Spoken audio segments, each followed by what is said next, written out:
First of all, it's Philifintech, correct? The office is called Yes. Philifintech. This And is it's the a bit office. of a tongue twister. Indeed. I didn't want to say that, but thank you.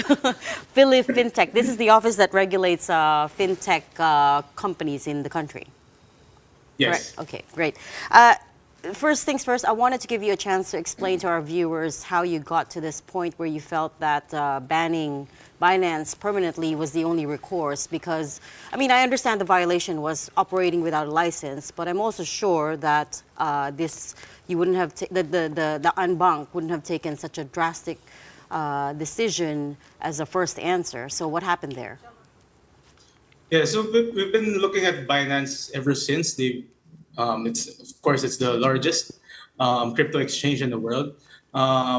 However, due to recent events, especially with CZ, their CEO, we took a little dig a little deeper on the investigation, and we found that it's necessary to ban the platform. Were there not efforts from the company to reach out to try to apply for a license or at least dialogue with you guys? As far as SEC is concerned, there are no official or formal application to register here in the Philippines. So And was it one-sided? they never tried to reach out to, well, do the right thing. As far as I'm concerned, they have not. What happens now to those who have invested into this platform? So as we issued the advisory last November, we gave a 3-month period. Actually, we extended the period to for the people to take out their money or investments from the platform, and hopefully they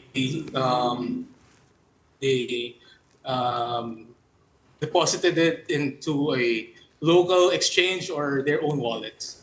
Okay, so attorney, so just to clarify, you guys reached out to Binance because they're not licensed, and so far parang deadma, seen zone, not even seen zone. They didn't reply to you. They didn't reach out. Is Binance the only cryptocurrency exchange that has been meted out with this kind of ban or prohibition to operate here? Well, actually, this was a recurring enforcement action against these kinds of platforms. I think for 2023 we have 14 platforms that were banned, and we're not singling out Binance here. Yesterday, I think eToro and VM was we issued also an advisory against these platforms. So we are not singling out Binance, and this is part of our exercise for mandate in protecting Filipino investors. Do you have an idea of how huge the money is that's going to be affected here with this ban? Unfortunately, we don't have access on the statistics within the Binance platform, but in 2023, it has been reported that it's around the cryptocurrency transactions in the Philippines is around $80 billion. Okay, in general, let's take a broader look at this, Attorney Pao. How does the SEC plan to approach cryptocurrency? Obviously, a lot of Filipinos are investing. You just said how big the transactions were. Mm-hmm. And so, therefore, I think we should be more forward-thinking, right? And we should accept at least some of these exchanges to be able to operate here. So how does it all work? How do you guys look at cryptocurrency, and do you have new rules, a new office like the one you're part of, Philifintech? And so one approach the SEC did to address these kinds of innovations is to set up the Innovation Office to guide the people on the risks and as well as the opportunities as well in these kinds of technologies used in financial services. As to regulations pertaining to crypto, we are drafting our own rules. Aside from the BSP VASP licenses, we are drafting our own rules specifically for cryptocurrency. So We're on top of this. However, it just takes time because you have to understand that this is new, and we need to make sure that all bases are covered. Right. Let me just circle back to a couple of your answers and get clarification because it's not clear to me. Number one, what happens to the people who are not able to close their accounts or withdraw their funds in time, or those who took a haircut because they pulled their funds out prematurely? What happens to them? So that's a challenge. But however, we have been notifying the people of what needs to be done. I know the crypto savvy people out there will find a way for sure. So it's up to them how they can take out their money. But your whole point, Attorney Pao, sorry for saying this, but you're saying this is all to ensure that Filipino investors are protected, right? So if we're interested in protecting Filipino investors, first of all, a lot of investors, they don't check every day, right? So those crypto savvy, yung mga obsessed that trade all day, all night, or at least check once a day, they'll probably hear news. But there will be some that probably won't hear, probably left money there, and they're long-term investors, they left it there. What happens nga to them? Is it completely sarado na after the grace period? Can they, for example, write to your office so that maybe there can be an exception made? I'm not sure what options are available. So our request is for the NTC to order the blocking of these platforms through the internet service providers in the Philippines. So yeah, unfortunately, we can endorse any method on how to take out their money now that the blocking order is out. Okay. And then the other thing I wanted to clarify was that you said you issued advisories for eToro and VM as well. What kind of advisories are they? Are these to ban the two platforms as well? It's basically the same with Binance, that they are not registered and are operating in the Philippines, and we're notifying the public that these platforms are not registered in the Philippines. Do they get a grace period as well for the users to move their funds out of these platforms? I think it's safe to say that's going to be the same fate as Binance. Are you expecting them to reply to you? Well, if they would reply, I mean, we're open. Okay. Fortunately, there's no response from them.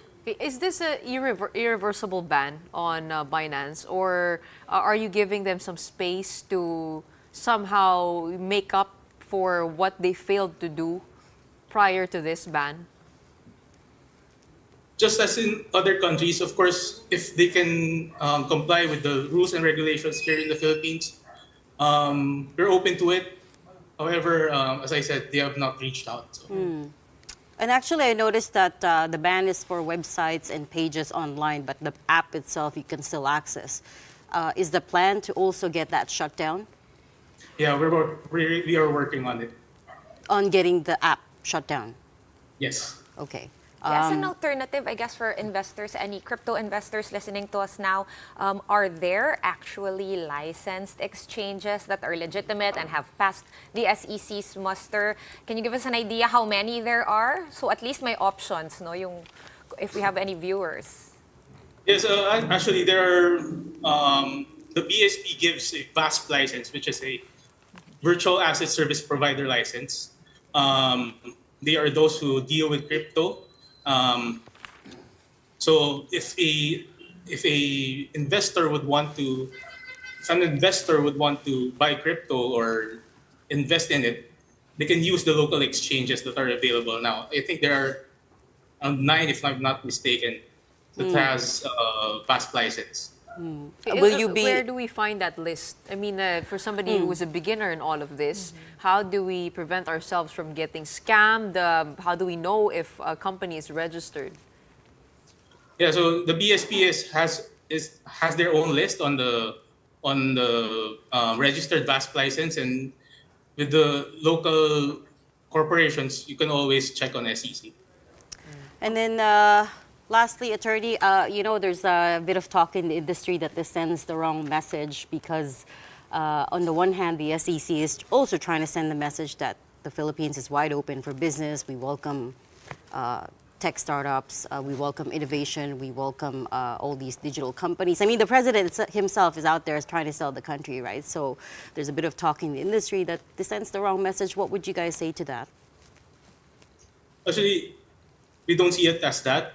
We see it as we are supporting the local firms or the entities that wish to be under the jurisdiction of the Philippines, for the reason that we know that the investments of the people will be more secure rather than dealing with an entity that's not registered here in the Philippines. And just again, a quick idea, Attorney Pao, how hard is it to get a crypto exchange registered here in the Philippines? Do you have an idea of the timeline, the requirements, etc.?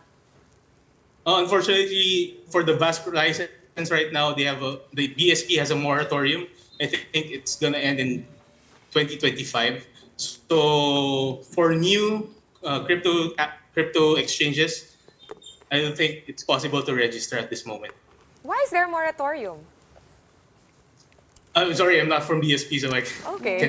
So yeah, that's a good point. You reminded me of the moratorium. But is it safe to say then that even if Binance had applied last year, they wouldn't have been able to get one because exactly as you pointed out, there is a moratorium.